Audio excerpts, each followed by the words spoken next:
ቅድሚያ ለሰብአዊ መብቶች ድርጅት በፌዴራል መንግስቱና በህወሓት መካከል የተቀሰቀሰው ግጭት ወደ ሰፊና ውስብስብ ጦርነት እያመራ ነው ሲል አስጠነቀቀ። ድርጅቱ ባለፈው ግንቦት መጨረሻ በሽራሮ አካባቢ ስለተፈጸመው ጥቃት አዲስ መረጃ ይፋ አድርጓል። የድርጅቱ ምክትል ዳይሬክተር አቶ መብርሂ ብርሃነ በራያ አላማጣ አካባቢ በትግራይ ኃይሎች ላይ የድሮን ጥቃት ተፈጸመ በተባለ ማግስት አሁንም ለድርድር ጊዜው አልረፈደም ብለዋል።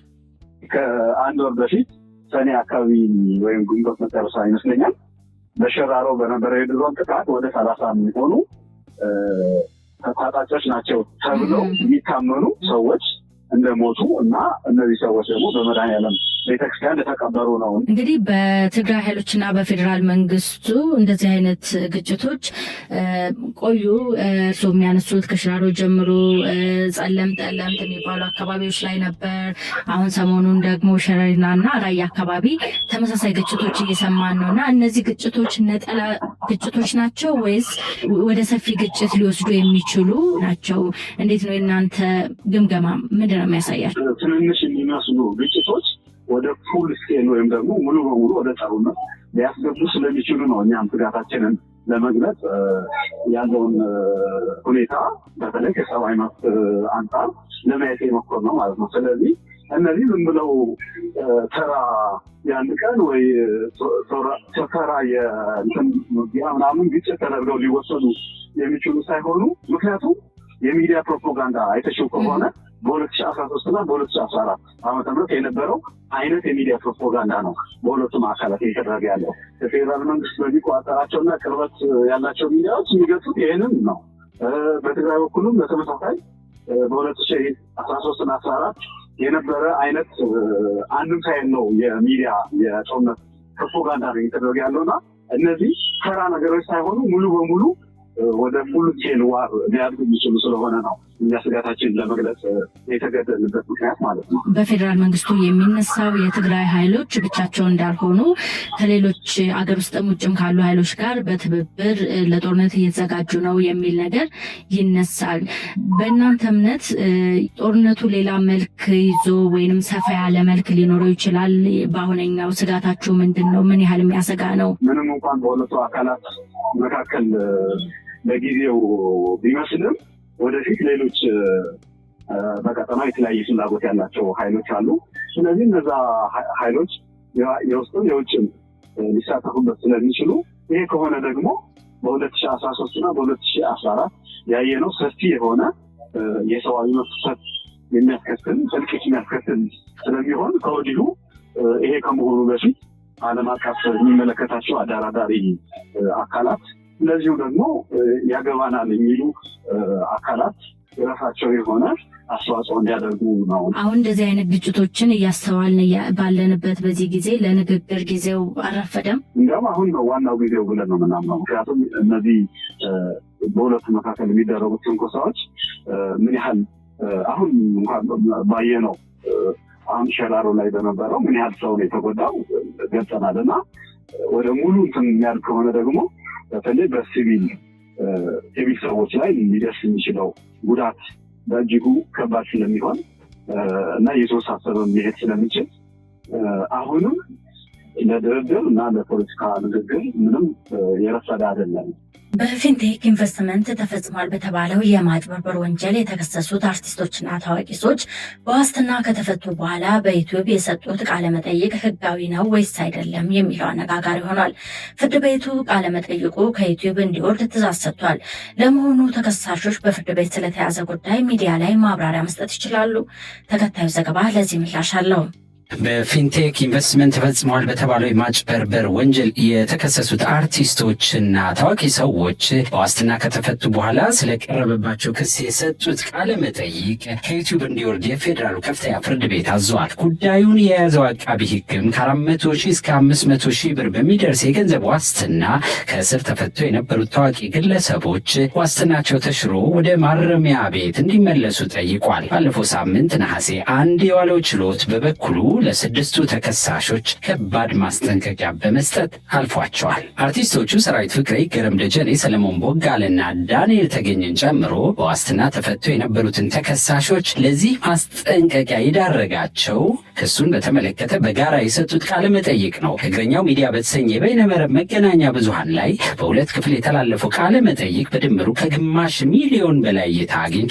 አርቲስቶቹን ጨምሮ ፕሮግራሙ ላይ የተገኙት ተከሳሾች ካሊድ ናስርና አብርሃም ግዛው በእስር ወቅት ስለነበራቸው ቆይታ፣ ስለቀረበባቸው ክስ፣ ከፊንቴክ ኢንቨስትመንት ጋር ህጋዊ ሂደቱን የጠበቀ ውል ስለመዋዋላቸው የሰነድ ማስረጃዎችን ጭምር ለተመልካቾች እያቀረቡ ሲያስረዱ ታይተዋል። ታዋቂዎቹ ግለሰቦች የተከሰሱት ፊንቴክ ኢንቨስትመንት የተባለ ድርጅት መስራችና ባለቤቶች ከ1200 በላይ ዜጎችን አጭበርብረው የ1.7 ቢሊዮን ብር ጉዳት አድርሰዋል በሚል በተከፈተ የክስ መዝገብ ነው። ክስ ውስጥ የተካተቱት አርቲስቶችና ታዋቂ ግለሰቦች አሁን ባለው የገበያ ዋጋ 8 ሚሊዮን ብር የሚያወጣ BYD ሶንግ ፕላስ የመኪና ስጦታ ተቀብለዋል በሚል ተወንጅለዋል።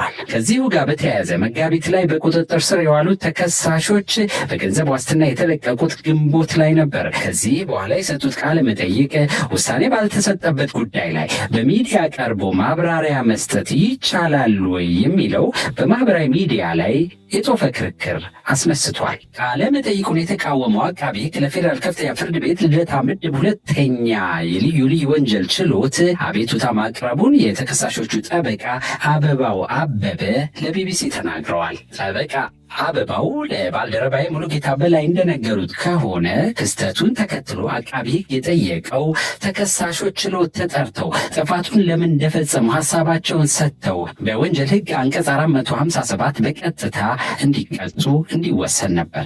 ይሁንና ጉዳዩን የተመለከተው ፍርድ ቤቱ ከአቃቢ ሕግ የቀረበለትን በቀጥታ ይቀጡልኝ የሚለውን ክስ ውድቅ ማድረጉን ጠበቃው አስታውቀዋል። ተከሳሾችና የሚዲያው ባለቤት አቶ ተክለ ሃይማኖት አዳነ ድርጊቱን ሆን ብለው እየፈጸሙት ስለሆነ በዚህ ችሎት ተጠርተው ጥፋቱን ለምን እንደፈጸሙ ሀሳባቸውን ሰጥተው በወንጀል ሕግ አንቀጽ 457 በቀጥታ እንዲቀጡ እንዲወሰን ነው። በቀጥታ ማስረጃ ሳያበዙ መከላከያ ሳያደርጉ በቀጥታ ይቀጡልን የሚል ክስ ቀርቦባቸዋል። ክስ ብቻ ሳይሆን የመጀመሪያ ዳኝነት። ሁለተኛውን በተመለከተ ሌሎች ወንጀሎች እንደማይፈጽሙ ታምኖ የተሰጣቸውን የዋስትና ግዴታ እያከበሩ ስላልሆነ እንዲያውም የዳኝነት ነፃነትን የተጋፉና ምስክሮች ላይ ጫና እያሳደሩ ስለሆነ ዋስትናቸው ወርዶ ከማረሚያ ሆኖ እንዲከታተሉ የሚል ሁለተኛ የዳኝነት ጥያቄ አንሷል። ሌላኛው ፍርድ ቤቱ ድርጊቱን በቀጥታ መቅጣት የማይችል ከሆነ ግን አቃቤ ሕግ ራሱ ክስ አደራጅቶባቸው ክስ ሊያመጣ እንደሚችል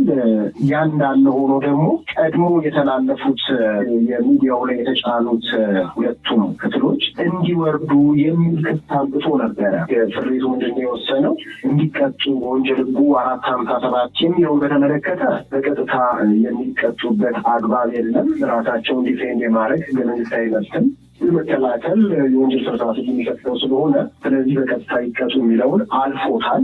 የተላለፈውን በተመለከተ እንግዲህ የሚዲያው ባለቤት ስላልሆኑ እነሱ የማውረድ መብት ስለሌላቸው የእግረኛው ሚዲያ ባለቤት የተለጠፈውን እንዲያነሳ በሚል ውሳኔ ሰጥቶ የዋስትና መብታቸው ተጠብቆ በወንጀል ሕጉ 457 በቀጥታ ሳይጠየቁ ግን የተለጠፈው ልጥፍ እንዲነሳ ተደርጎ ተሰናብተዋል ማለት ነው። ይሄ ነው የነበረው ዛሬ። ለመሆኑ ተከሳሾች በፍርድ ቤት ስለታየ ጉዳይ ሚዲያ ላይ ወጥተው ማብራሪያ መስጠት ይችላሉ? በዚህ ረገድ ሕጉ ምን ይላል? ጠበቃና የሕግ አማካሪ የሆኑት ዳንኤል ፍቃዱ ውሳኔ የሰጠበትም ሆነ በሂደት ላይ ያለ ችሎትን አስመልክቶ ማብራሪያና ገለጻ መስጠት ሕገ መንግስታዊ መብት ነው የሚል ጠቅላላ ምልከታ አላቸው። ሆኖም ይላሉ፣ ሆኖም ችሎቱ ለሕዝብና ለሚዲያ ክፍት የተደረገ ነው ወይስ ዝግ ችሎት ነው የሚለው ቅድሚያ መታወቅ እንዳለበት እንዲህ ያስረዳሉ። ህዝብ ክፍት የሆነ የፍርድ ሂደትን የህገ መንግስታችን ላይ በግልጽ የተቀመጠ ነው። ማንም ሰው ሚዲያም ጨምሮ በፕሪንሲፕል በመርህ ደረጃ ፍርድ ቤት ተገኝተው ፍርድ ቤቱ ክፍት እስከሆነ ድረስ ዝግ እስካልሆነ ድረስ ያለውን ነገር ህዝቡን መከታተል ይችላል። ሚዲያዎቹ መዘገብ ይችላሉ። ይህ መርህ ነው። ግን ያ መብት ገደብ ሊጣልበት የሚችልና በህግም ኤክሴፕሽኖችን የተቀመጡበት ነው። በህግ ሊገደብ የሚችል ነው። ከዛ በተረፈ ሌላኛው ኤክሴፕሽን ምንድን ነው? ፍርድ ቤት በሂደት ላይ ባለ መዝገብ ከችሎት ውጭ ዝርዝር መግለጫን መስጠት፣ መረጃዎችን ማሰራጨት፣ የህዝብ አስተያየትን ለመቅረጽ መሞከር ፍርድ ቤትን እንደ መንካት ወይም የፍርድ ቤትን ክብር እንደመንካት ተቀጥሮ የኮንቴምፕት ኦፍ ኮርት የሚባለው ነገር ተደርጎ ይወሰናል። ስለዚህ ሚዲያም ሆነ ማህበራዊ ሚዲያዎች በጥንቃቄ መዘገብ ይችላሉ፣ ግን በአግባቡ ቦርደር ላይ ነው ግልጽ መሆን ያለበት። ችሎቱ በነፃ ያለምንም ጽም ያለ ነገር ለማየት የሚያስችለውን ነገር ከችሎት ውጭ በሆነ እንትን ማስረጃን ማቅረብ፣ ነፃ ናቸው ነፃ አይደሉም ብሎ የህዝብ አስተያየትን መሰብሰብ፣ ማስረጃዎችን የፍርድ ቤት ማስረጃዎችን ማሰራጨት ወይም ለመቅረጽ መሞከር፣ ይሄ እንደ ችሎትን መድፈር ይቆጠራል ማለት ነው። ይሄ ድርጊት ተፈጽሞ ሲገኝ በወንጀል ህጉም በወንጀል ስነስርዓት ህጉም የሚያስጠይቅ ሊሆን ይችላል። ከዛ በተጨማሪ ደግሞ ፍርድ ቤት እነዚህ ነገሮች እንዲቆሙ የማስቆሚያ ትዕዛዝ፣ እነዚህ ነገሮች እንዳይፈጸሙ ትዕዛዝ ሊሰጥ የሚችልበት አግባብ አለ። በተጨማሪ በጥፋቱ ሁኔታ ሚዲያ ላይ ተገኝተው ቃል የሰጡትን ግለሰቦች ቅጣት ሊጥልባቸው የሚችልባቸው ሁኔታዎች አሉ። ስለ ድርጊቱ ወደ ችሎት መድፈር ይሆናል ማለት ነው። ይሄ ተግባር ደግሞ በጠበቆች የተፈጸመ ከሆነ የጠበቆችን ስነ ምግባር በተመለከተ የወጡ ህጎች አሉ። በእነሱ ደግሞ የአስተዳደር ውሳኔ ሊወሰንበት ይችላል ከህጉ በተጨማሪ ማለት ነው። እነዚህ አይነት ድንጋጌዎች አሉ ህጋችን ላይ።